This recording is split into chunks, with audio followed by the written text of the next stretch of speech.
ಮಿತ್ರರೇ, ಸತ್ಯವೇದ ಅಧ್ಯಯನಕ್ಕೆ ಸೇರಿ ಬರಲು ದೇವರು ನೀಡಿದ ಅವಕಾಶಕ್ಕಾಗಿ ಆತನನ್ನು ಕೊಂಡಾಡೋಣ. ನಿಮ್ಮೆಲ್ಲರಿಗೂ ನಮ್ಮ ಪ್ರೀತಿಯ ವಂದನೆಗಳು. ಪ್ರಿಯರೇ, ಪ್ರಶ್ನೆಗಳಿಂದ ಕೂಡಿದ ಜೀವಿತಕ್ಕೆ ದೇವರ ವಾಕ್ಯವೇ ಉತ್ತರವಾಗಿದೆ. ಇಂದು ನಾವು ಆದಿಕಾಂಡ ಪುಸ್ತಕದ 8ನೇ ಅಧ್ಯಾಯದ 13ನೇ ವಚನದಿಂದ ನಮ್ಮ ಅಧ್ಯಯನವನ್ನು ಪ್ರಾರಂಭಿಸುವಾಗ, ನೋಹನು ನಾವೆಯಿಂದ ಹೊರಬಂದದ್ದು, ದೇವರ ಪ್ರತಿಜ್ಞೆ ಎಂಬ ವಿಷಯಗಳನ್ನು ತಿಳಿದುಕೊಳ್ಳೋಣ. ಆತ್ಮದಲ್ಲಿ ಬಲ ಹೊಂದೋಣ.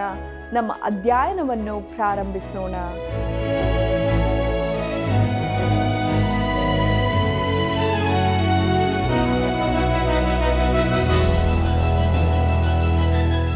ಮನುಷ್ಯನು ರೊಟ್ಟಿ ತಿಂದ ಮಾತ್ರದಿಂದ ಬದುಕುವುದಿಲ್ಲ, ದೇವರ ಬಾಯಿಂದ ಹೊರಡುವ ಪ್ರತಿಯೊಂದು ಮಾತಿನಿಂದಲೂ ಬದುಕುವನು. ಮತ್ತಾಯನ ಬರೆದ ಸುವಾರ್ತೆ 4ನೇ ಅಧ್ಯಾಯ 4ನೇ ವಚನ. ಆತ್ಮೀಯ ವೀಕ್ಷಕರೇ, ನಿಮಗೆಲ್ಲರಿಗೂ ತುಂಬು ಹೃದಯದ ವಂದನೆಗಳು ಹಾಗೂ ದೈವಾನ್ವೇಷಣೆ ಸತ್ಯವೇದ ಅಧ್ಯಯನ ಕಾರ್ಯಕ್ರಮಕ್ಕೆ ಸುಸ್ವಾಗತವನ್ನು ಬಯಸುತ್ತೇವೆ. ಕಾರ್ಯಕ್ರಮ ವೀಕ್ಷಿಸಿದ ನಂತರ ಕರೆ ಮಾಡಲು ಮರೆಯಬೇಡಿರಿ. ದೇವರ ಮಹಾಕೃಪೆಯಿಂದ ನಾವು ಆದಿಕಾಂಡ ಪುಸ್ತಕದ ಅಧ್ಯಯನದಲ್ಲಿ ಮುಂದುವರಿಯುತ್ತಾ ಇದ್ದೇವೆ. ಕಳೆದ ಕಾರ್ಯಕ್ರಮದಲ್ಲಿ ನಾವು ಆದಿಕಾಂಡ ಪುಸ್ತಕ 7ನೇ ಅಧ್ಯಾಯ 10ನೇ ವಚನದಿಂದ 8ನೇ ಅಧ್ಯಾಯ 12ನೇ ವಚನದವರೆಗೆ ಧ್ಯಾನ ಮಾಡಿಕೊಂಡು ಅವುಗಳ ಮೂಲಕ ಅನೇಕ ಆತ್ಮಿಕ ಪಾಠಗಳನ್ನು, ಆಶೀರ್ವಾದಗಳನ್ನು ಹೊಂದಿಕೊಂಡಿರುತ್ತೇವೆ. ದೇವರ ನಾಮಕ್ಕೆ ಮಹಿಮೆಯುಂಟಾಗಲಿ. ಇಂದಿನ ಕಾರ್ಯಕ್ರಮದಲ್ಲಿ ನಾವು ಆದಿಕಾಂಡ ಪುಸ್ತಕ 8ನೇ ಅಧ್ಯಾಯ 13ನೇ ವಚನದಿಂದ 9ನೇ ಅಧ್ಯಾಯ 6ನೇ ವಚನದವರೆಗೆ ಧ್ಯಾನ ಮಾಡಿಕೊಳ್ಳೋಣ. ಪ್ರೀತಿಯುಳ್ಳ ಸಹೋದರ ಸಹೋದರಿಯರೇ, ಭೂಮಿಯು ಒಣಗಿತು, ನೋಹನು ನಾವೆಯನ್ನು ಬಿಟ್ಟು ಹೊರಗೆ ಬಂದನು ಎಂಬ ವಿಚಾರವನ್ನು ನೋಡೋಣ. ಆದಿಕಾಂಡ ಪುಸ್ತಕ 8ನೇ ಅಧ್ಯಾಯ 13 ಮತ್ತು 14ನೇ ವಚನವನ್ನು ನನ್ನೊಂದಿಗೆ ಗಮನಿಸಿರಿ. 601ನೇ ವರುಷದ 1ನೆಯ ತಿಂಗಳಿನ 1ನೆಯ ದಿನದಲ್ಲಿ ಭೂಮಿಯ ಮೇಲಿದ್ದ ನೀರು ಇಳಿದಿತ್ತು. ನೋಹನು ನಾವೆಯ ಗವಸಣಿಗೆಯನ್ನು ತೆಗೆದು ನೋಡಲಾಗಿ, ಆಹಾ, ಭೂಮಿಯು ಆರಿ ಹೋಗಿತ್ತು. 2ನೆಯ ತಿಂಗಳಿನ 27ನೆಯ ದಿನದಲ್ಲಿ ಭೂಮಿಯು ಒಣಗಿತ್ತು ಎಂಬುದೇ. ಕರ್ತನಲ್ಲಿ ಪ್ರಿಯ ದೇವಜನರೇ, ಇದು ನಮ್ಮನ್ನು 261 ದಿನಗಳಿಗೆ ತರುತ್ತದೆ. ಆದ್ದರಿಂದ ಪ್ರವಾಹದ ಒಟ್ಟು ಸಮಯ 371 ದಿನಗಳು. ಇದು 1 ವರ್ಷಕ್ಕೂ ಹೆಚ್ಚು ವಿಸ್ತರಿಸಿದೆ. ಅದು ಪ್ರವಾಹವು ಸಾರ್ವತ್ರಿಕವಾಗಿತ್ತು ಎಂಬ ಧರ್ಮಗ್ರಂಥದ ಹೇಳಿಕೆಗೆ ಅನುಗುಣವಾಗಿದೆ. ಇದು ಕೇವಲ ಈಜುಕೊಳವನ್ನು ತುಂಬುವುದಲ್ಲ, ಅದು ಖಂಡಿತವಾಗಿಯೂ ಅದಕ್ಕಿಂತ ಹೆಚ್ಚಿನದಾಗಿತ್ತು. ಕರ್ತನಲ್ಲಿ ಪ್ರಿಯರೇ, ಜಲಪ್ರಳಯದ ಕುರಿತು ಇನ್ನೂ ಅನೇಕ ವಿಷಯಗಳು ಕಂಡುಹಿಡಿಯಲ್ಪಟ್ಟಿರುತ್ತವೆ ಮತ್ತು ನಾನು ಈ ಸಮಯದಲ್ಲಿ ಜಲಪ್ರಳಯವು ಸಾರ್ವತ್ರಿಕವಾದದ್ದು, ಅದು ಇಡೀ ಜಗತ್ತನ್ನೇ ಆವರಿಸಿಕೊಂಡಿತ್ತು ಎಂಬುದನ್ನು ರುಜುವಾತುಪಡಿಸಲು ಡಾಕ್ಟರ್ J.E. ಶೆಲ್ಲಿ ಎಂಬವರ ಮಾತುಗಳನ್ನು ನಿಮ್ಮ ಮುಂದಿಡಲು ಬಯಸುತ್ತೇನೆ. ಈ ವಿಷಯದಲ್ಲಿ ಎದ್ದು ಕಾಣುವ ಉದಾಹರಣೆ ಯಾವುದೆಂದರೆ, ಬೃಹತ್ ಗಜಗಳು, ಅಂದರೆ ಇವು ಆನೆಗಳ ಕುಟುಂಬಕ್ಕೆ ಸೇರಿದವುಗಳು, ಆದರೆ ಆಕೃತಿಯಲ್ಲಿ ದೊಡ್ಡದಾಗಿರುತ್ತವೆ. ಇಂಥ ಬೃಹತ್ ಗಜಗಳು ಆಸಿಯಾ ಖಂಡದಲ್ಲಿ ಉತ್ತರ ಅಲಾಸ್ಕಾ ಮತ್ತು ಕೆನಡದ ಉದ್ದಕ್ಕೂ ಹೆಪ್ಪುಗಟ್ಟಿದ ಮಣ್ಣಿನಲ್ಲಿ ಹೂಣಲ್ಪಟ್ಟಿರುವುದನ್ನು ಕಂಡಿರುತ್ತಾರೆ. ಅವು ಒಂದೆರಡು ಆನೆಗಳಲ್ಲ, ಆದರೆ 1000 ಗಟ್ಟಲೆ ಆನೆಗಳು ಎತ್ತರದ ಪ್ರದೇಶದಲ್ಲಿ ಹೂಣಲ್ಪಟ್ಟಿರುತ್ತವೆ. ನೋಡಿರಿ, ಅವು ಜವುಳು ಭೂಮಿಯಲ್ಲಿ ಬಿದ್ದು ಹಸಿವೆಯಿಂದ ಸತ್ತಿರುವುದಿಲ್ಲ. ಹಾಗೇ ಉತ್ತರದ ಕಡೆಗೆ ಮುಂದುವರಿಯುತ್ತಾ ಆರ್ಕ್ಟಿಕ್ ಒಳಗಡೆ ಇರುವ ಬಿಳಿ ಸಮುದ್ರದ ಮಣ್ಣನ್ನು ಮುಟ್ಟುವವರೆಗೂ ಹೋಗುವುದಾದರೆ ಅಲ್ಲಿ ಈ ಬೃಹತ್ ಗಜಗಳ ಎಲುಬುಗಳು ಸೇಬರ್ ಹಲ್ಲಿನ ಹುಲಿಗಳೊಂದಿಗೂ, ದೈತ್ಯ ಕಡವೆಗಳೊಂದಿಗೂ, ಗುಹೆಯ ಕರಡಿಗಳೊಂದಿಗೂ, ಕಸ್ತೂರಿ ಎತ್ತುಗಳೊಂದಿಗೂ ಹಾಗೂ ದೊಡ್ಡ ದೊಡ್ಡ ಮರದ ಬಡ್ಡೆಗಳೊಂದಿಗೂ ಮಣ್ಣಿನಲ್ಲಿರುವುದನ್ನು ಕಾಣಬಹುದು. ಈಗ ಅಲ್ಲಿ ಯಾವ ಮರಗಳೂ ಇರುವುದಿಲ್ಲ. ಒಂದು ವೇಳೆ ಅತಿ ಸಮೀಪದಲ್ಲಿ ಮರಗಳು ಇರುವುದಾದರೆ ಅವು ಸುಮಾರು 1000 ಮೈಲುಗಳಷ್ಟು ದೂರದಲ್ಲಿ ಸಿಕ್ಕುತ್ತವೆ. ಈಗ ಅಲ್ಲಿ ಬೆಳೆದಿರುವ ಕುಂಠಿತಗೊಂಡ ಆ ಸಸ್ಯವರ್ಗವನ್ನು ಆ ಬೃಹತ್ ಗಜಗಳು ತಿನ್ನುವುದಕ್ಕಾಗುತ್ತಿರಲಿಲ್ಲ. ಒಂದು ರೀತಿಯಲ್ಲಿ ನೋಡಿದರೆ ಆ 1000 ಗಟ್ಟಲೆ ಬೃಹತ್ ಗಜಗಳಿಗೆ ಈ ಸಸ್ಯವರ್ಗವು ಸಾಕಾಗುತ್ತಿರಲಿಲ್ಲ. ಯಾಕಂದರೆ ವರ್ಷದಲ್ಲಿ ಕೇವಲ 3 ತಿಂಗಳು ಮಾತ್ರ ಈ ಸಸ್ಯವರ್ಗವು ಕಾಣಿಸಿಕೊಳ್ಳುತ್ತದೆ. ಆದರೆ ಆ ಬೃಹತ್ ಗಜಗಳ ಹೊಟ್ಟೆಗಳಲ್ಲಿ ದೇವದಾರು ಮರಗಳ ಹಾಗೂ ಸುವಾಸನೆಯುಳ್ಳ ಬಿಳಿ ಗುಲಾಬಿಯ ಟೊಂಗೆಗಳು ಸಿಕ್ಕವು. ಆ ಬೃಹತ್ ಗಜಗಳು ಮಣ್ಣಿನ ಹೂಳಿನಲ್ಲಿ ಸಿಕ್ಕಿ ಹಾಕಿಕೊಂಡವು ಮತ್ತು ಕೂಡಲೇ ಹೆಪ್ಪುಗಟ್ಟಿದವು. ಅವುಗಳಲ್ಲಿ ಕೊಳೆಯುತ್ತಿರುವ ಯಾವ ಗುರುತೂ ಕಂಡುಬರಲಿಲ್ಲ. ಆ ಬೃಹತ್ ಗಜಗಳ ದಂತಗಳನ್ನು ಲಂಡನ್ ಹಡಗುಗಳಲ್ಲಿ 1000ಕ್ಕೂ ಅಧಿಕ ವರ್ಷಗಳಿಂದಲೂ ಮಾರಾಟ ಮಾಡುತ್ತಾ ಇದ್ದಾರೆ ಮತ್ತು ಲಂಡನ್ ಹಡಗುಗಳ ದಂತ ಅಂಗಡಿಯಿಂದ ದ ನ್ಯಾಚುರಲ್ ಹಿಸ್ಟ್ರಿ ಮ್ಯೂಸಿಯಂರವರು ಆ ಬೃಹತ್ ಗಜಗಳ ತಲೆಯನ್ನು ಮತ್ತು ದಂತಗಳನ್ನು ಕೊಂಡುಕೊಂಡರು. ಆ ತಲೆಯು ಸಂಪೂರ್ಣವಾಗಿ ತಾಜಾ ಸ್ಥಿತಿಯಲ್ಲಿ ಇದ್ದು ಮೂಲ ತುಪ್ಪಳದಿಂದ ಮುಚ್ಚಲ್ಪಟ್ಟಿರುತ್ತದೆ. ಪ್ರಿಯ ದೇವಜನರೇ, ಜಲಪ್ರಳಯವು ಸಾರ್ವತ್ರಿಕವಾದದ್ದು, ಇಡೀ ಜಗತ್ತನ್ನು ಮುಚ್ಚಿಕೊಂಡಿತ್ತು ಎಂಬುದನ್ನು ರುಜುವಾತುಪಡಿಸಲು ಇಷ್ಟು ಮಾಹಿತಿ ಸಾಕಾಗಿರುವುದು. ಪ್ರೀತಿಯುಳ್ಳ ದೇವಜನರೇ, ಮುಂದಕ್ಕೆ ನಾವು ಆದಿಕಾಂಡ 8ನೇ ಅಧ್ಯಾಯ 18 ಮತ್ತು 19 ವಚನವನ್ನು ನೋಡೋಣ. ಅಲ್ಲಿ ನಾವು ಹೀಗೆ ನೋಡುತ್ತೇವೆ: ನೋಹನು ಹೆಂಡತಿ ಮಕ್ಕಳು ಸೊಸೆಯರು ಸಹಿತವಾಗಿ ಹೊರಗೆ ಬಂದನು. ಮೃಗ ಪಶು ಪಕ್ಷಿ ಕ್ರಿಮಿಗಳೆಲ್ಲವೂ ತಮ್ಮ ತಮ್ಮ ಜಾತಿಗನುಸಾರವಾಗಿ ನಾವೆಯಿಂದ ಹೊರಗೆ ಬಂದವು ಎಂಬುದೇ. ಕರ್ತನಲ್ಲಿ ಪ್ರಿಯರೇ, ಈಗ ಲೋಕದ ಮೇಲೆ ಜಲಪ್ರಳಯದ ರೀತಿಯಲ್ಲಿ ಬಂದ ದೇವರ ನ್ಯಾಯ ತೀರ್ಪು ಮುಗಿದು ಹೋಗಿದೆ. ಭೂಮಿಯು ಸಂಪೂರ್ಣವಾಗಿ ಒಣಗಿದೆ ಮತ್ತು ಈ ವಾಕ್ಯ ಭಾಗದಲ್ಲಿ ನೋಡುವ ಪ್ರಕಾರ ನೋಹನು ಅವನ ಕುಟುಂಬ ಸಮೇತ ಹಾಗೂ ಪಶು ಪಕ್ಷಿ ಕ್ರಿಮಿಗಳೆಲ್ಲವೂ ನಾವೆಯಿಂದ ಹೊರಗೆ ಬಂದವು ಎಂಬುದನ್ನು ನಾವು ತಿಳಿದುಕೊಳ್ಳುತ್ತೇವೆ. ಮುಂದಕ್ಕೆ ನಾವು ನೋಹನು ಯಜ್ಞವೇದಿಯನ್ನು ಕಟ್ಟಿಸಿ ಅದರ ಮೇಲೆ ಯಜ್ಞವನ್ನು ಅರ್ಪಿಸುತ್ತಾನೆ ಎಂಬ ವಿಚಾರವನ್ನು ನೋಡೋಣ. ಪ್ರಿಯರೇ, ಈಗ ದೇವರು ನೋಹನೊಂದಿಗೆ ಒಂದು ಒಡಂಬಡಿಕೆಯನ್ನು ಮಾಡಿಕೊಳ್ಳಲಿದ್ದಾನೆ. ಈ ನೂತನ ಆರಂಭವನ್ನು ನಾವು ಮುಂದಿನ ಅಧ್ಯಾಯಕ್ಕೆ ಹೋಗುತ್ತಾ ಇರುವಾಗ ನೋಡಿಕೊಳ್ಳೋಣ. ಇಲ್ಲಿರುವ ಈ ಒಡಂಬಡಿಕೆಯು ಬಹು ಮುಖ್ಯವಾದದ್ದಾಗಿರುತ್ತದೆ. ದೇವರು ನೋಹನೊಂದಿಗೆ ಈ ಒಡಂಬಡಿಕೆಯನ್ನು ಮಾಡಿಕೊಂಡಾಗ ಆತನು ಲೋಕದಲ್ಲಿ ಇರುವ ಮಾನವ ಕುಟುಂಬದೊಂದಿಗೆ ಆ ಒಡಂಬಡಿಕೆಯನ್ನು ಮಾಡಿಕೊಂಡನು. ಮುಂದಕ್ಕೆ ನೋಡಿರಿ, ಆದಿಕಾಂಡ 8ನೇ ಅಧ್ಯಾಯ 20ನೇ ವಚನವನ್ನು. ಆಗ ನೋಹನು ಯೆಹೋವನಿಗೋಸ್ಕರ ಯಜ್ಞವೇದಿಯನ್ನು ಮಾಡಿ ಅದರ ಮೇಲೆ ಶುದ್ಧವಾದ ಎಲ್ಲ ಪಶು ಪಕ್ಷಿ ಜಾತಿಗಳಲ್ಲಿ ಸರ್ವಾಂಗ ಹೋಮ ಮಾಡಿದನು ಎಂಬುದೇ. ಪ್ರಿಯ ದೇವಜನರೇ, ನೋಹನು ಶುದ್ಧವಾದ ಪಶುಗಳಲ್ಲಿ 7 ಗಂಡು ಹೆಣ್ಣುಗಳನ್ನು, ಅಶುದ್ಧವಾದವುಗಳಲ್ಲಿ ಬರೀ 2 ಯಾಕೆ ತೆಗೆದುಕೊಂಡನು ಎಂಬುದನ್ನು ಈಗ ಇಲ್ಲಿ ನಾವು ಸ್ಮರಿಸಿಕೊಳ್ಳಬಹುದು. ಅವನು ಈಗ ಶುದ್ಧವಾದವುಗಳನ್ನು ಯಜ್ಞವಾಗಿ ಅರ್ಪಿಸುತ್ತಾ ಇದ್ದಾನೆ. ನೋಹನು ನಾವೆಯಿಂದ ಹೊರಗಡೆ ಬಂದ ಕೂಡಲೇ ಮಾಡಿದಂಥ ಮೊಟ್ಟ ಮೊದಲನೆಯ ಸಂಗತಿ ಯಾವುದೆಂದರೆ ಕರ್ತನಿಗಾಗಿ ಯಜ್ಞವೇದಿಯನ್ನು ಕಟ್ಟಿದನು ಮತ್ತು ಅದರ ಮೇಲೆ ಆತನಿಗೆ ಸರ್ವಾಂಗ ಹೋಮವನ್ನು ಅರ್ಪಿಸಿದನು. ಆ ಸರ್ವಾಂಗ ಹೋಮವು ಯೇಸು ಕ್ರಿಸ್ತನೆಂಬ ವ್ಯಕ್ತಿಯ ಕುರಿತು ಮಾತಾಡುತ್ತದೆ. ಪ್ರಿಯರೇ, ಅದು ದೇವರ ಮುಂದೆ ಸ್ವೀಕರಿಸಲ್ಪಟ್ಟದರ ಆಧಾರದ ಮೇಲೆ ದೇವರನ್ನು ಸ್ಮರಿಸಿಕೊಂಡು ಆತನನ್ನು ಸ್ತುತಿಸುವುದರ ಮೇಲೆ ಸಮರ್ಪಿಸಲ್ಪಟ್ಟಿತ್ತು. ಇದು ಖಂಡಿತವಾಗಿಯೂ ಆ ನಿರ್ದಿಷ್ಟವಾದ ಸಮಯದಲ್ಲಿ ದೇವರು ನೋಹನನ್ನು ಮೆಚ್ಚಿಕೊಳ್ಳುವಂತೆ ಮಾಡಿದರಲ್ಲಿ ಯಾವ ಸಂದೇಹವೂ ಇರುವುದಿಲ್ಲ. ಮುಂದಕ್ಕೆ ನೋಡ್ರಿ, ಆದಿಕಾಂಡ ಪುಸ್ತಕ 8ನೇ ಅಧ್ಯಾಯ 21ನೇ ವಚನವನ್ನು. ಅದರ ಸುವಾಸನೆಯು ಯೆಹೋವನಿಗೆ ಗಮಗಮಿಸಲು ಆತನು ಹೃದಯದೊಳಗೆ, ಮನುಷ್ಯರ ಮನಸ್ಸಂಕಲ್ಪವು ಚಿಕ್ಕಂದಿನಿಂದಲೇ ಕೆಟ್ಟದ್ದು, ಆದರೂ ನಾನು ಇನ್ನು ಮೇಲೆ ಅವರ ನಿಮಿತ್ತವಾಗಿ ಭೂಮಿಯನ್ನು ಶಪಿಸುವುದಿಲ್ಲ. ನಾನು ಎಲ್ಲ ಜೀವಿಗಳನ್ನು ಈಗ ಸಂಹರಿಸಿದಂತೆ ಇನ್ನು ಮೇಲೆ ಸಂಹರಿಸುವುದಿಲ್ಲ ಎಂಬುದೇ. ಪ್ರೀತಿಯುಳ್ಳ ದೇವಜನರೇ, ಈ ವಾಕ್ಯ ಭಾಗದಲ್ಲಿ ನೋಡುವಂಥ ಸಂಗತಿಯು ಎಷ್ಟು ಸತ್ಯವಾಗಿದೆ ಅಲ್ಲವೇ? ನಮ್ಮ ಬಾಲ್ಯಾವಸ್ಥೆಯನ್ನು ದಾಟಿ ಯೌವನಾಪ್ರಾಯಕ್ಕೆ ಬರುವಾಗ, ಯೌವನಾಪ್ರಾಯದಲ್ಲಿ ಮುಂದುವರಿಯುತ್ತಾ ಇರುವಾಗ ನಮ್ಮ ಮನಸ್ಸಂಕಲ್ಪವು ಕೆಟ್ಟದ್ದಾಗಿರುತ್ತದಲ್ಲವೇ?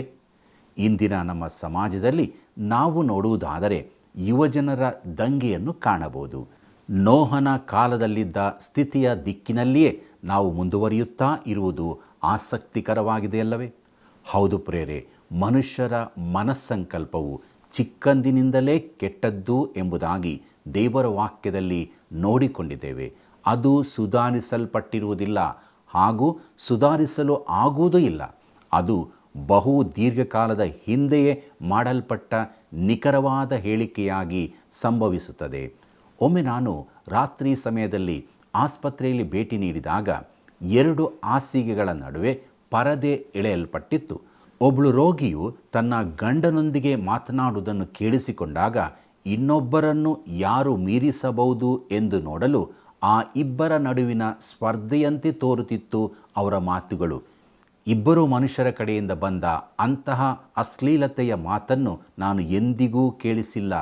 ಮನುಷ್ಯನ ಹೃದಯದ ಕಲ್ಪನೆಯು ಅವನ ಯೌವನದಿಂದ ಕೆಟ್ಟದ್ದಾಗಿದೆ.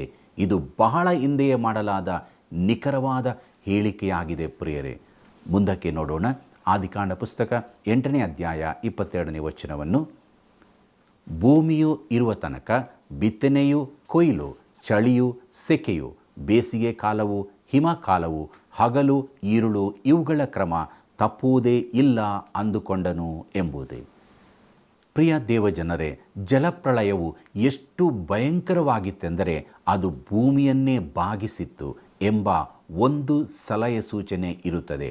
ಈಗಾಗಲೇ ನಾವು ತಿಳಿದಿರುವಂತೆ ನಮ್ಮ ಈ ಭೂಮಿಯು ಅದರ ನಕ್ಷಾ ರೇಖೆಯ ಮೇಲೆ ನೆಟ್ಟಗಿರುವುದಿಲ್ಲ.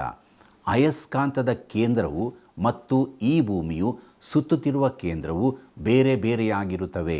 ಎಲ್ಲೋ ಏನೋ ಸಂಭವಿಸಿತು ಎಂಬುದು ಅನೇಕರ ಅಭಿಪ್ರಾಯವಾಗಿರುತ್ತದೆ ಮತ್ತು ಈ ಜಲಪ್ರಳಯದ ಸಮಯದಲ್ಲಿಯೇ ಇದು ಸಂಭವಿಸಿರಬಹುದು ಎಂಬುದು ಅನೇಕರು ನಂಬುವಂಥ ಸಂಗತಿಯಾಗಿರುತ್ತದೆ. ನೋಡಿರಿ, ಈ ಭೂಮಿಯು ಈ ರೀತಿಯಲ್ಲಿ ಸುತ್ತುತ್ತಿರುವುದರಿಂದಲೇ ನಾವು ಋತುಗಳನ್ನು ಹೊಂದಿರುತ್ತೇವೆ. ಜಲಪ್ರಳಯಕ್ಕೂ ಮುಂಚೆ ಮಾನವನು 3 ಸಂಗತಿಗಳನ್ನು ಕಲಿತುಕೊಂಡನು. ಅವು ಯಾವೆಂದರೆ, ಮೊದಲನೇದಾಗಿ ದೇವರ ವಿರುದ್ಧ ದಂಗೆ ಗುರುತಿಸಲ್ಪಟ್ಟು ಬಾಹ್ಯವಾಗಿ ಹೊರಗೆ ಬಂದಿತ್ತು. ಎರಡನೇದಾಗಿ ದೇವರಿಂದ ಬಂದ ಪ್ರಕಟಣೆಯು ಮಾನವನಿಂದ ನಿರಾಕರಿಸಲ್ಪಟ್ಟಿತು. ನೋಹನ ಸಾಕ್ಷಿ ಅವರನ್ನು ತಲುಪಲಿಲ್ಲ. ಮತ್ತು ಮೂರನೆಯದಾಗಿ ಪಶ್ಚಾತ್ತಾಪವು ಸಂಪೂರ್ಣವಾಗಿ ತ್ಯಜಿಸಲ್ಪಟ್ಟಿತು. ದೇವರ ಕಡೆಗೆ ಹಿಂತಿರುಗುವಿಕೆ ಇರಲೇ ಇಲ್ಲ. ಪ್ರಿಯರೇ, ದೇವರು ಒದಗಿಸಿದಂಥ ಆಶ್ರಯವನ್ನು ಮನುಷ್ಯನು ತಳ್ಳಿ ಹಾಕಿದನು ಮತ್ತು 120 ವರ್ಷಗಳವರೆಗೆ ನೋಹನ ಸಾಕ್ಷಿಯನ್ನು ಯಾರೂ ಲಕ್ಷಿಸಲಿಲ್ಲ. ಪ್ರಿಯರೇ, ನೋಡಿರಿ, ಮನುಷ್ಯನು ದಂಗೆಯಲ್ಲಿ ಮುಂದುವರಿಯುವುದು, ಅವರು ಪ್ರಕಟಣೆಯನ್ನು ನಿರಾಕರಿಸುವುದು, ಅವರ ಕಡೆಯಿಂದ ಯಾವ ಪಶ್ಚಾತ್ತಾಪ ಇಲ್ಲದೆ ಇರುವುದು, ಈ 3 ಸಂಗತಿಗಳು ಮನುಷ್ಯನಲ್ಲಿ ಕಂಡುಬಂದವು. ಪ್ರಿಯರೇ, ಈಗ ನಾವೆಯಿಂದ ಹೊರಬರುತ್ತಿರುವ ನೋಹನು ಒಂದು ಅದ್ವಿತೀಯವಾದ ಸ್ಥಾನದಲ್ಲಿ ನಿಲ್ಲುತ್ತಾ ಇದ್ದಾನೆ. ಈಗ ಅವನು ಮಾನವ ಕುಲದ ಶಿರಸ್ಸಿನ ಸ್ಥಾನದಲ್ಲಿ ಪುನಃ ನಿಲ್ಲುತ್ತಾ ಇದ್ದಾನೆ. ಆದಾಮನು ಹೊಂದಿಕೊಂಡಿದ್ದ ಅದೇ ಸ್ಥಾನದಲ್ಲಿ ಈಗ ನೋಹನು ನಿಲ್ಲುತ್ತಾ ಇದ್ದಾನೆ. ನಾವೆಲ್ಲರೂ ಆದಾಮನಿಗೆ ಸಂಬಂಧಪಟ್ಟವರು ಎಂಬುದನ್ನು ಹೇಳಲ್ಪಟ್ಟಿರುವೆವು. ಆದರೆ ನಾವು ನೋಹನಿಗೆ ಸಂಬಂಧಿಸುವವರಾಗಿರುವುದರಿಂದ ಇನ್ನೂ ಹತ್ತಿರದ ಸಂಬಂಧಿಗಳಾಗಿರುತ್ತೇವೆ. ಒಂದು ರೀತಿಯಲ್ಲಿ ನೋಡುವುದಾದರೆ ಇಂದು ನಮಗೆಲ್ಲ ನೋಹನೇ ತಂದೆಯಾಗಿರುವನು. ಇಲ್ಲಿಗೆ ಪ್ರಿಯರೇ, ಆದಿಕಾಂಡ ಪುಸ್ತಕದ 8ನೇ ಅಧ್ಯಾಯದ ಅಧ್ಯಯನವು ಮುಕ್ತಾಯವಾಯಿತು. ಇಲ್ಲಿಯವರೆಗೆ ದೇವರು ನಮ್ಮನ್ನು ತನ್ನ ಆತ್ಮನ ಮೂಲಕ ಮಾರ್ಗದರ್ಶಿಸಿ ನಡೆಸಿದ್ದಕ್ಕಾಗಿ ಆತನಿಗೆ ಮಹಿಮೆ ಉಂಟಾಗಲಿ. ಈಗ ನಾವು ಆದಿಕಾಂಡ ಪುಸ್ತಕದ 9ನೇ ಅಧ್ಯಾಯದ ಕಡೆಗೆ ನಮ್ಮ ಗಮನವನ್ನು ಹರಿಸೋಣ. ಈ 9ನೇ ಅಧ್ಯಾಯದ ಮುಖ್ಯ ಪ್ರಸ್ತಾಪ ಹೊಸ ಸೂಚನೆಗಳು ಮತ್ತು ವ್ಯವಸ್ಥೆಗಳು, ನೋಹನ ಮತ್ತು ಅವನ ಮಕ್ಕಳ ಪಾಪ ಎಂಬುದೇ. ಈಗ ನಾವು ನೂತನ ಆರಂಭಕ್ಕೆ ಬಂದಿರುತ್ತೇವೆ. ಇದು ಎಂಥ ಕ್ರಾಂತಿಕಾರಿ ಆರಂಭ ಎಂಬುದನ್ನು ಗ್ರಹಿಸಿಕೊಳ್ಳಲು ನಮ್ಮಿಂದ ಕಷ್ಟಕರವಾಗುತ್ತದೆ. ಪ್ರಿಯರೇ, ಈಗ ಮಾನವ ಮನಸ್ಸಾಕ್ಷಿಯ ಕಾಲ ವಿತರಣೆಯು ಮುಗಿದು ಹೋಗಿರುತ್ತದೆ ಮತ್ತು ದೇವರು ಮಾನವನನ್ನು ಸರಕಾರದ ಆಡಳಿತದ ಕೆಳಗಡೆ ಹಾಕಬೇಕಾಗಿರುತ್ತದೆ. ಆತನೇ ಮನುಷ್ಯನಿಗೆ ಆಡಳಿತವನ್ನು ಮಾಡಲಿದ್ದಾನೆ. ಇದರ ಕುರಿತು ಯಾವುದೋ ಒಂದನ್ನು ನಾವು ದೇವರು ನೋಹನೊಂದಿಗೆ ಮಾಡಿಕೊಂಡ ಒಡಂಬಡಿಕೆಯಲ್ಲಿ ನೋಡಲಿದ್ದೇವೆ. ಯಾವಾಗ ದೇವರು ನೋಹನೊಂದಿಗೆ ಒಡಂಬಡಿಕೆ ಮಾಡಿಕೊಂಡನೋ ಆಗ ಆತನು ಅದನ್ನು ನಮ್ಮವರೆಲ್ಲರೊಂದಿಗೆ, ಅಂದರೆ ಇಡೀ ಮನುಕುಲದೊಂದಿಗೆ ಮಾಡಿಕೊಂಡನು ಎಂಬುದನ್ನು ನಮ್ಮ ಮನಸ್ಸಿನಲ್ಲಿ ಇಟ್ಟುಕೊಳ್ಳಬಹುದು. ಪ್ರಿಯರೇ, ಮುಂದಕ್ಕೆ ನಾವು ಹೊಸ ಸೂಚನೆಗಳು ಮತ್ತು ವ್ಯವಸ್ಥೆಗಳು ಎಂಬ ವಿಚಾರವನ್ನು ನೋಡೋಣ. ಆದಿಕಾಂಡ 9ನೇ ಅಧ್ಯಾಯ 1ನೇ ವಚನವನ್ನು ನನ್ನೊಂದಿಗೆ ಗಮನಿಸಿರಿ. ದೇವರು ನೋಹನನ್ನು ಅವನ ಮಕ್ಕಳನ್ನು ಆಶೀರ್ವದಿಸಿ ಅವರಿಗೆ ಬಹು ಸಂತಾನವುಳ್ಳವರಾಗಿ ಹೆಚ್ಚಿರಿ, ಭೂಲೋಕದಲ್ಲೆಲ್ಲ ತುಂಬಿಕೊಳ್ಳಿರಿ ಎಂಬುದೇ. ಪ್ರಿಯರೇ, ಈ ವಾಕ್ಯ ಭಾಗದಲ್ಲಿ ತುಂಬಿಕೊಳ್ಳಿರಿ ಎಂಬುದಾಗಿ ನಾವು ನೋಡುತ್ತೇವೆ. ಈ ಪದವು ಬಹು ಅರ್ಥಗರ್ಭಿತವಾಗಿರುತ್ತದೆ.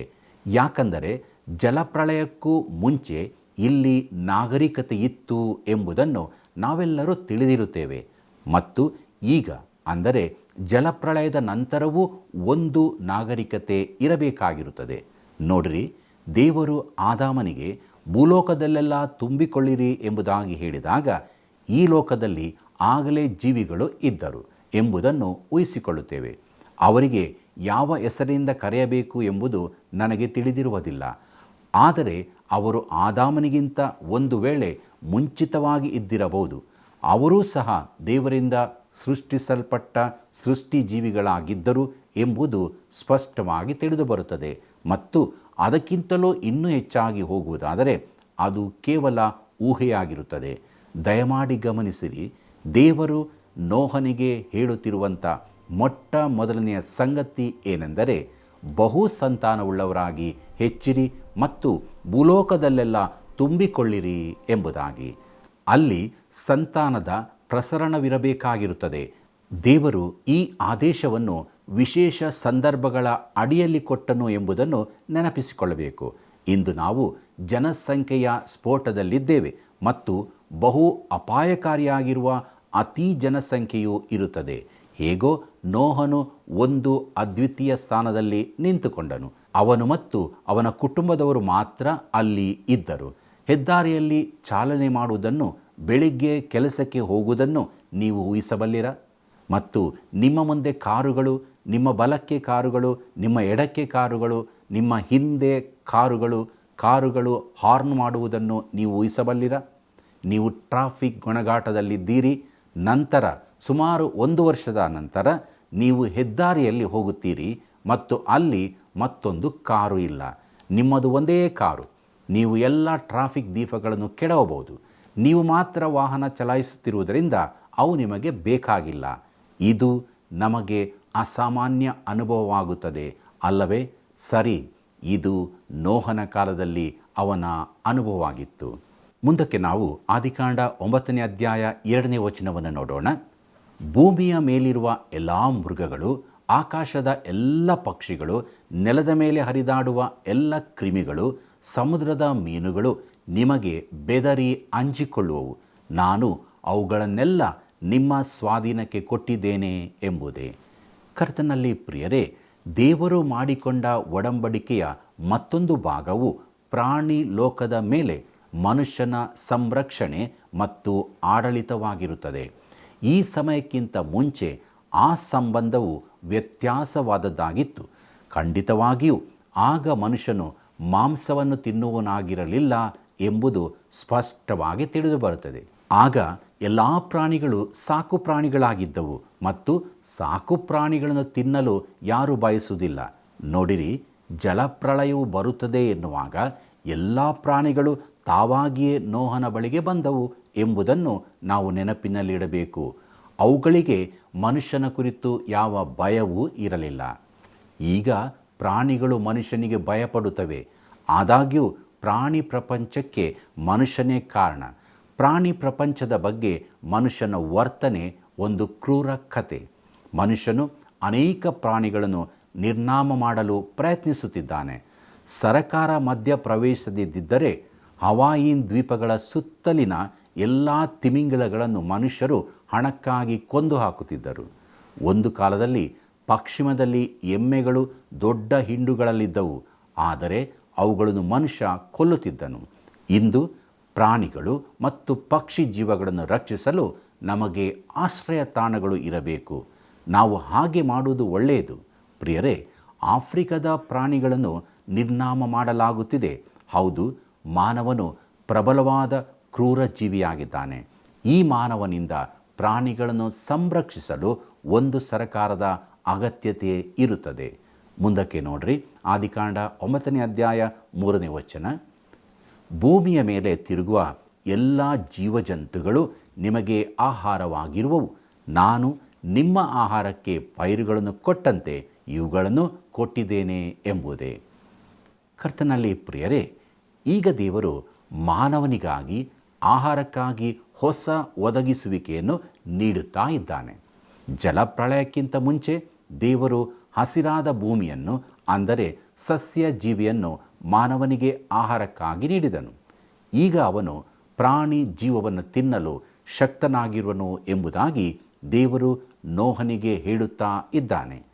ಆಹಾರ ಪದ್ಧತಿಯ ಹುಚ್ಚುತನವಿದೆ ಮತ್ತು ಆಗಾಗ್ಗೆ ಈ ರೀತಿಯ ವಿಷಯವು ವ್ಯಕ್ತಿಯ ಧರ್ಮದ ಭಾಗವಾಗುತ್ತದೆ. ನಾನು ಒಮ್ಮೆ ತನ್ನ ಧರ್ಮದ ಭಾಗವಾಗಿ ಸಸ್ಯಾಹಾರಿಯಾಗಿದ್ದ ಒಬ್ಬ ಮಹಿಳೆಯನ್ನು ಭೇಟಿಯಾದೆ ಮತ್ತು ಈ ಜಲಪ್ರಳಯಕ್ಕೆ ಮುಂಚಿನವರೆಲ್ಲರೂ ಸಸ್ಯಾಹಾರಿಗಳೆಂದು ನಾನು ಅವಳಿಗೆ ಹೇಳಿದಾಗ ಅವಳು ತುಂಬ ಉತ್ಸುಕಳಾಗಿದ್ದಳು. ನಾವೆಲ್ಲರೂ ಸಸ್ಯಾಹಾರಿಗಳಾಗಿರಬೇಕು ಎಂಬ ತನ್ನ ವಾದವನ್ನು ಇದು ಬಲಪಡಿಸಿತು ಎಂದು ಅವಳು ಭಾವಿಸಿದಳು ಮತ್ತು ಅವಳು ತನ್ನ ಸಹಾಯಕನನ್ನು ತನ್ನ ಟಿಪ್ಪಣಿಗಳಲ್ಲಿ ಅದನ್ನು ಬರೆಯುವಂತೆ ಮಾಡಿದಳು. ಆದಾಗ್ಯೂ ನಾನು ಅವಳಿಗೆ ಹೀಗೆ ಹೇಳಿದ್ದರಿಂದ ಅವಳು ನಂತರ ಅದನ್ನು ಅಳಿಸಿ ಹಾಕಿರಬೇಕು ಎಂದು ನಾನು ಭಾವಿಸುತ್ತೇನೆ. ನಾನು ಅಥವಾ ನೀವಾಗಿದ್ದರೆ ನಾನು ಅದನ್ನು ಹೆಚ್ಚು ಮಾಡುವುದಿಲ್ಲ, ಏಕೆಂದರೆ ಪ್ರವಾಹದಲ್ಲಿ ನಾಶವಾದ ಸಸ್ಯಾಹಾರಿಗಳ ಗುಂಪೇ ಎಂದು ನೀವು ನೆನಪಿನಲ್ಲಿಟ್ಟುಕೊಳ್ಳಬೇಕು. ಆ ಸಮಯದಲ್ಲಿ ಆಹಾರವು ಅವರನ್ನು ಯಾವುದೇ ರೀತಿಯಲ್ಲಿ ಸುಧಾರಿಸಿದ್ದರೆ ಅವರು ನಾಶವಾಗುತ್ತಿರಲಿಲ್ಲ. ಮುಂದಕ್ಕೆ ದೇವರು ಮಾನವನಿಗೆ ಮಾಂಸವನ್ನು ತಿನ್ನಲು ಅನುಮತಿಸುತ್ತಾ ಇದ್ದಾನೆ ಎಂಬ ವಿಚಾರವನ್ನು ನೋಡೋಣ. ಆದಿಕಾಂಡ 9ನೇ ಅಧ್ಯಾಯ 4ನೇ ವಚನವನ್ನು ಗಮನಿಸಿರಿ. ಆದರೆ ರಕ್ತದಿಂದ ಕೂಡಿರುವ ಮಾಂಸವನ್ನು ನೀವು ತಿನ್ನಬಾರದು, ರಕ್ತವು ಜೀವವಷ್ಟೇ ಎಂಬುದೇ. ಕರ್ತನಲ್ಲಿ ಪ್ರಿಯರೇ, ಈ ವಾಕ್ಯ ಭಾಗದ ಮೂಲಕ ನಾವು ತಿಳಿದುಕೊಳ್ಳುವುದೇನೆಂದರೆ ದೇವರು ರಕ್ತವನ್ನು ತಿನ್ನುವುದನ್ನು ನಿಷೇಧಿಸುತ್ತಾ ಇದ್ದಾನೆ. ರಕ್ತವು ಬರಿದು ಮಾಡಲ್ಪಡಬೇಕು. ರಕ್ತವು ಜೀವವನ್ನು ಕುರಿತು ಮಾತಾಡುತ್ತದೆ. ರಕ್ತವನ್ನು ಬರಿದು ಮಾಡುವುದು ಆ ಪ್ರಾಣಿಯ ಸಂಕಟವನ್ನು ದೀರ್ಘಕಾಲದವರೆಗೆ ವಿಸ್ತರಿಸದೆ ಅದನ್ನು ದಯೆಯಿಂದ ಕೂಡಿರುವ ರೀತಿಯಲ್ಲಿ ಕೊಲ್ಲುವುದನ್ನು ಸೂಚಿಸುತ್ತದೆ. ಹೌದು ಪ್ರಿಯರೇ, ಮಾಂಸದೊಂದಿಗೆ ರಕ್ತವನ್ನು ತಿನ್ನುವುದು ನಿಷೇಧಿಸಲ್ಪಟ್ಟಿರುತ್ತದೆ. ಮುಂದಕ್ಕೆ ನೋಡ್ರಿ, ಆದಿಕಾಂಡ 9ನೇ ಅಧ್ಯಾಯ 5ನೇ ವಚನವನ್ನು. ಇದಲ್ಲದೆ ನಿಮ್ಮ ರಕ್ತವನ್ನು ಸುರಿಸಿ ಜೀವ ತೆಗೆಯುವವರಿಗೆ ಮುಯಿ ತೀರಿಸುವೆನು. ಮೃಗವಾಗಿದ್ದರೆ ಅದಕ್ಕೂ, ಮನುಷ್ಯನಾಗಿದ್ದರೆ ಹತನಾದವನು ಅವನ ಸಹೋದರನಾಗಿರುವುದರಿಂದ ಅವನಿಗೂ ಮುಯಿ ತೀರಿಸುವೆನೆಂದು ತಿಳಿದುಕೊಳ್ಳಿರಿ ಎಂಬುದೇ. ಪ್ರಿಯ ದೇವಜನರೇ, ಈ ವಾಕ್ಯ ಭಾಗದಲ್ಲಿ ನೋಡುವಂಥ ಸಂಗತಿಯು ಬಹು ಆಸಕ್ತಿಕರವಾದ ಸಂಗತಿಯಾಗಿರುತ್ತದೆ. ಆದರೆ ಗಡಿನಾಡುಗಳಲ್ಲಿ ಜೀವಿಸದೇ ಇರುವವರಿಗೆ ಇದು ಅಷ್ಟೊಂದು ಅರ್ಥಗರ್ಭಿತವಾಗಿರುವುದಿಲ್ಲ.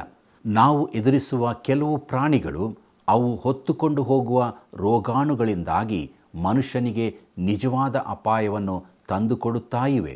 ಆದುದರಿಂದ ಪ್ರಿಯರೇ, ಎಚ್ಚರವಾಗಿರೋಣ. ದೇವರ ಕೋಪಕ್ಕೆ ಒಳಗಾಗದೆ ಆತನಿಗೆ ಒಳಗಾಗಿ ಪ್ರೀತಿಯಿಂದ ನಡೆದು ಇತರರಿಗೂ ದೇವರ ಪ್ರೀತಿಯನ್ನು ಹಂಚೋಣ. ಪ್ರಾರ್ಥನೆ ಮಾಡೋಣ. ನಮ್ಮನ್ನು ಬಹಳವಾಗಿ ಪ್ರೀತಿ ಮಾಡುವಂಥ ನಮ್ಮ ರಕ್ಷಕನಾದ ಯೇಸು ಸ್ವಾಮಿಯಲ್ಲಿ ತಂದೆಯಾದ ದೇವರೇ, ನಿನ್ನ ವಾಕ್ಯದ ಸತ್ಯಗಳನ್ನು ಅರಿತುಕೊಳ್ಳುವುದಕ್ಕೆ ನಮಗೆ ಸಹಾಯ ಮಾಡಿದ್ದಕ್ಕಾಗಿ ನಿನಗೆ ಸ್ತೋತ್ರ. ನಾವು ಉಳಿದಿದ್ದೇವೆ ಸ್ವಾಮಿ. ನಾವು ಜೀವಿಸುವಂತೆ ನಿನ್ನ ಸಹಾಯವನ್ನು ಅನುಗ್ರಹಿಸಿಕೊಡು ಸ್ವಾಮಿ. ನೀನು ಮಾಡಿದ ಉಪಕಾರಗಳನ್ನು ನೆನಪು ಮಾಡಿಕೊಳ್ಳುತ್ತಾ ನಿನ್ನ ಪ್ರೀತಿಯಿಂದ ತುಂಬಿದವರಾಗಿ ಆ ಪ್ರೀತಿಯನ್ನು ಇತರಿಗೆ ಹಂಚುವಂಥ ಸಾಧನವಾಗಿ ನಮ್ಮನ್ನು ಉಪಯೋಗಿಸಿಕೊ. ನಮ್ಮೆಲ್ಲ ವೀಕ್ಷಕ ಬಾಂಧವರನ್ನು ಕರುಣ ಮಾಡು. ಅವರಿರುವಂಥ ಸ್ಥಳದಲ್ಲಿ ನಿನ್ನ ಬಳಿಗೆ ಬಂದು ಪ್ರಾರ್ಥಿಸುವಾಗ ಅವರ ಪ್ರಾರ್ಥನೆಗೆ ಸದುತ್ತರವನ್ನು ಕೊಟ್ಟು ತೃಪ್ತಿಯ ಜೀವಿತ ನಡೆಸಿ ನೀನು ಮಾತ್ರ ಮಹಿಮೆ ಹೊಂದು. ಯೇಸುವಿನ ನಾಮದಲ್ಲಿ ಬೇಡಿದ್ದೇವೆ ತಂದೆ, ಆಮೆನ್.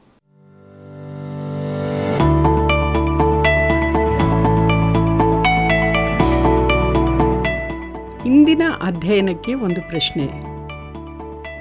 ನೋಹನು ನಾವೆಯಿಂದ ಹೊರಗಡೆ ಬಂದ ಕೂಡಲೇ ಏನು ಮಾಡಿದನು? ನೋಹನು ನಾವೆಯಿಂದ ಹೊರಗಡೆ ಬಂದ ಕೂಡಲೇ ಏನು ಮಾಡಿದನು?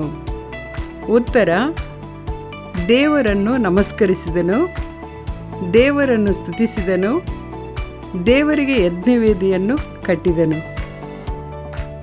ಸರಿಯಾದ ಉತ್ತರವನ್ನು ಆಯ್ಕೆ ಮಾಡಿ ಈಗ ಹೇಳುವ ವಾಟ್ಸಪ್ ಸಂಖ್ಯೆಗೆ ಕಳುಹಿಸಿರಿ. 7618737772. ಪ್ರಿಯರೇ, ಇಂದಿನ ಅಧ್ಯಾಯದಲ್ಲಿ ಹಲವಾರು ಸತ್ಯಗಳನ್ನು ದೇವರು ನಮಗೆ ಬೋಧಿಸಿದ್ದಾನೆ. ಮಳೆ ನಿಂತು ಭೂಮಿಯೊಣಗಿದಾಗ ಜಲಪ್ರಳಯದ ರೀತಿಯಲ್ಲಿ ಬಂದ ದೇವರ ತೀರ್ಪು ಮುಗಿಯಿತು. ರಕ್ಷಿಸಲ್ಪಟ್ಟ ನೋಹನು ಒಂದು ಯಜ್ಞವೇದಿಯನ್ನು ಕಟ್ಟಿ ಯಜ್ಞವನ್ನು ಅರ್ಪಿಸಿದನು. ಆದರೂ ಅವರ ಮನಸ್ಥಿತಿ ಬದಲಾಗಲಿಲ್ಲ. ಹೌದು ವೀಕ್ಷಕರೇ, ನಮ್ಮ ಜೀವಿತ ಬದಲಾವಣೆ ಆಗಬೇಕು ಎಂಬುದು ದೇವರ ಬಯಕೆ. ಆದುದರಿಂದ ನೂತನ ಸೃಷ್ಟಿಗಳಾಗಿ ಪರಲೋಕ ಭಾವದವರಾಗಿರೋಣ. ಕರೆ ಮಾಡಿರಿ, ಕಾರ್ಯಕ್ರಮ ಬೆಂಬಲಿಸಿರಿ. ಮತ್ತೆ ಭೇಟಿಯಾಗೋಣ. ವಂದನೆಗಳು.